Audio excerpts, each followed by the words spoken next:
What's up everyone, Soldier First Class here. In today's mission, Yoshinori Kitase post E3 statements clarify the episodic structure of the Final Fantasy VII Remake. There's been a lot of confusion on what the format of the remake will be in, so it's time to discuss what we'll actually be seeing in the remake's first part. From the beginning, the developers have stated that this game would be episodic in nature. However, episodic is not the term that people think it is. When people hear the word episodic, games like Life is Strange and Telltale's Walking Dead series come to mind. However, these games don't become full experiences until all episodes are released. They function much like the TV shows and comic books they are based off of. While you could say this is still the case with the Final Fantasy VII Remake, each episode of Life is Strange alone are not full games. There was a lot of confusion because the translation we received about the first part wasn't exactly clear either. While fans heard that the game would be on 2 Blu-ray discs, there was no mention of the different parts. This led some fans to believe that the full game was no longer episodic and that both discs would include the full game. However, Kitase then took the time to clarify everything after the conference. He also went into detail about the development schedule and other content involving the remake. To begin, Kitase wanted to clarify his E3 statements where he discussed the remake and its scope. He stated, "Our goal with this project is to rebuild Final Fantasy VII for a new era. We're not making a straight one-to-one copy or a simple remaster of the game. It's a huge volume of work and data to reimagine this world. Each game in the project will have a volume of content comparable to a standalone Final Fantasy. The disc version of the first game is actually a 2 Blu-ray disc set. This approach allows us to remake the original without having to scale back on everything players loved."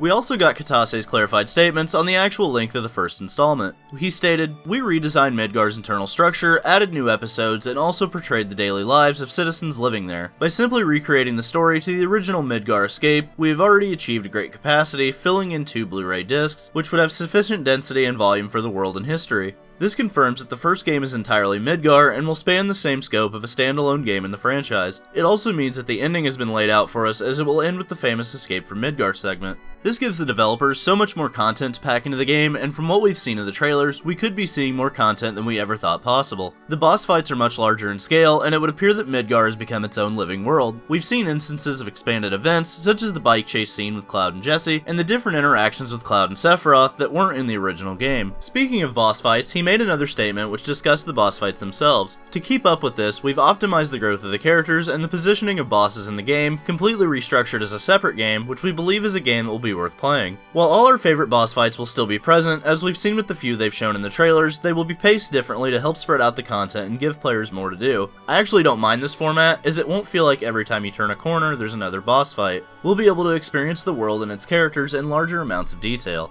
Kitase also clarified the progress as it pertains to future installments. He stated, "Due to the work already done on the first game, we anticipate development of the second game to be more efficient. We have our own internal schedule and plan, but for now we'd like to focus our information on the first game in the project." This means that development of the future installments shouldn't take as long, because all of the core assets are there already. They'll just need to create the rest of the world's assets and the events that will take place in them. We could see a new installment 1.5 to 2 years after the first installment launches. While that seems like a long time, the entire Lightning trilogy were released 2 years within each launch. These were all full gaming experiences themselves and could be played as standalone games. Kitase has said for a long time that this game would follow the Final Fantasy XIII model while not following it exactly. There's no telling how many actual installments there will be, but if they absolutely nail part 1, I have no doubt the following installments will be just as good. I'm not afraid of the multi-game epic they're trying to tell, as long as each installment presents enough content to keep me satisfied for the entirety of my playthrough. While we don't know how many installments there will be, Kitase and the developers don't know either. The day after Square's E3 showing, Jason Schreier asked Kitase how many installments there would be.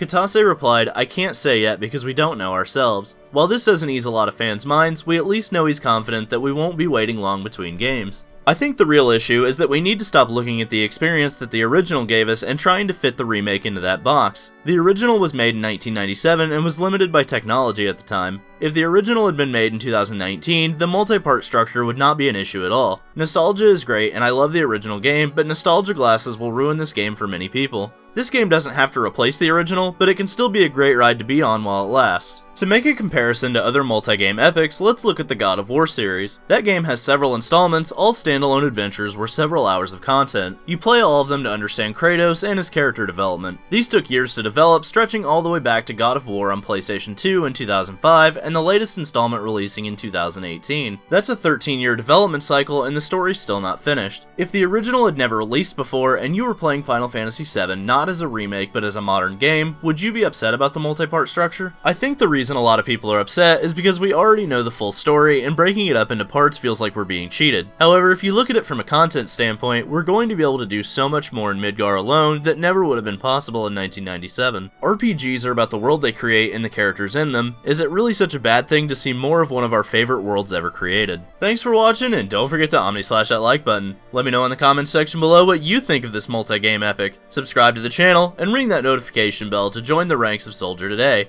And for all the latest Final Fantasy VII Remake news, rumors, and trailers, I'm Soldier First Class, and I'm on to the next mission. Later, guys.